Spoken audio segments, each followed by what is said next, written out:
He front kicked him in the face! Welcome back to the Casual MMA, and today we're going to be reviewing what went down on Saturday at UFC Vegas 4. Dustin the Diamond Poirier vs Dan the Hangman Hooker. This was a really good event and hosted Fight of the Year 2020 100%. So let's skip past a couple prelim fights and check Conor vs Luis Pena. They both started with a pretty fast pace to begin with, but as the fight went on you could tell Worthy was a little bit stronger and busier with the strikes. Pena got a swift takedown in the second and attempted an arm triangle as well as a rear naked, so you could tell he excelled a bit more on the ground as he was dominant when the fight went to the mat. In round 3, Worthy had some good exchanges and Pena went for a takedown, but he failed because he got caught in a guillotine and ended up tapping, which I did not see coming. Julian Erosa vs Sean Woodson.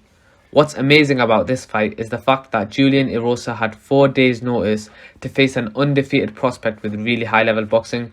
Julian has kind of a journeyman record, but his recent performance is really impressive. He hadn't had a win in the UFC since 2015 and he fought on the Ultimate Fighter and Dana White's Contender Series before getting dropped. He was a big underdog and managed to get an upset. Woodson had a 78-inch reach advantage. Yeah, you know, people keep talking about the follicle them, you know, but they're not there. But it's calm, because look what I'm working with now. Man got a beard there, kind of tall. Yeah. That's what I've got to say for you. Yeah. Which is bigger than most middleweights, so it was tough for him to get his range at the start of the fight as he kept popping off that left jab. Erosa would only find success when it was close in the clinch.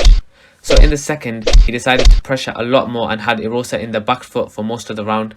I think he realised that he needed to take a shot in order to land, and he did a lot better, but Erosa still landed more significant strikes. Erosa got dropped early in the third, but he did not give a f*** as he went forward, went for a takedown and ended the fight with a tight DOS. Hook, that top leg, that bottom leg, of Woodson, that's what really finishes the choke, so that Woodson can't circle away like a clock. It just keeps him stuck. Takashi Saton vs Jason Witt. Jason only had 2 days notice for this fight and it clearly showed. Bisping even called it and said that Takashi's best weapon was his 1-2 with the left, and that's exactly how he ended the fight. Jason tried surviving, but Takashi kept bashing his head until the ref had seen enough. The fight started off as a kickboxing bout with Green constantly using effective kicks to keep Villante on the outside. Villante adjusted his style in the second and actually tried to get some punches in, which were successful, but it wasn't enough as Green clearly outworked him. Then in round 3, Villante was hit with quite a nasty eye poke, but as soon as he recovered, he dropped Green with a counter left hand and started raining down hell. I've got no idea how he survived, but he weathered the storm, which left Villante completely exhausted from trying to finish the fight, and that's when Green capitalized on it and choked him out with some type of arm triangle. Now let's talk about the co-main event, Mike Perry vs Mickey Gall. Mike Perry had some personal issues with his previous team and his wife, so he decided to leave them. With only a month left till his fight with Mickey Gall, he announces that he's got a new girlfriend and he's just going to train with her. I knew he was a character, but my only response to that was, "What is wrong with you? Are you normal? Are you normal? Are you normal? I didn't even think he'd make weight because he was going on about how he was relaxing a lot more than in his previous camps. I'll admit I had no faith in him and expected his career to turn for the worse, and also Mickey Gall had really improved his striking as well. Nevertheless, he came looking in great shape at the weigh-ins and actually walked out to the fight with his girlfriend, which I honestly thought was going to be a joke. Perry instantly came at Mickey Gall with no respect for his strength, but Gall was actually countering quite well, attacking straight through the middle. Perry just ate them and fired back his own. In the last minute of the round, Perry performed a nice big slam and managed to get a couple hard ground and pound shots.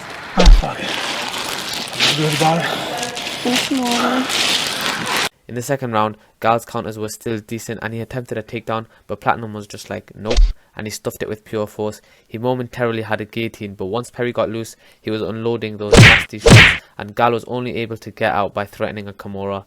Gall was starting to fade by now, and near the end of the round, Perry dropped him with a right hand, and if it wasn't for the round closing, Perry probably would have finished the fight. In round 3, Gall's strikes were no longer effective. Perry knew it and he was landing his combos. He also took the fight to the floor just to punish him. Gall managed to survive until the end, but Perry came out with a very dominant win. Now we're finally on the main event, and we knew this was going to be a good fight, but it over-delivered massively and gave us a Fight of the Year contender. This was the perfect fight to watch as a fighter and as a fan. They had their raw dog scraps as well as the high level groundwork done by both men. So the first round had Hooker taking the lead as he was effectively landing his kicks to the leg and body. Poirier then nullified Dan's reach advantage by locking in a Thai clinch and getting some creative strikes in. However, Hooker also managed to land some hard shots when they were in the pocket.